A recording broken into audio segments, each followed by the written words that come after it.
લઈ પછી જાય છે। આવી ગયા બીજા સ્ટોલે જોયું પતંગ હતી। અહીંયા આપણે પતંગ ગમી ગઈ અને પછી ભાઈએ આપણે એક એક પંજો કાઢવા માંડ્યા બહાર અને સસ્તી પતંગ મળી ગઈ એટલે પછી લઈ લીધી। 6 પંજા લીધા છે, આપણી સંક્રાંત થઈ જશે। 6 પંજા એટલે 30 પતંગ થાય, 30 પતંગ આપણી સંક્રાંત થઈ જાય।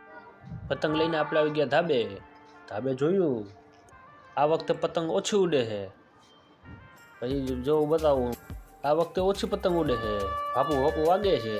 આવી ગયા આપણે ધાબે જોવા, ચશ્મા મફતના છે કેવા લાગે।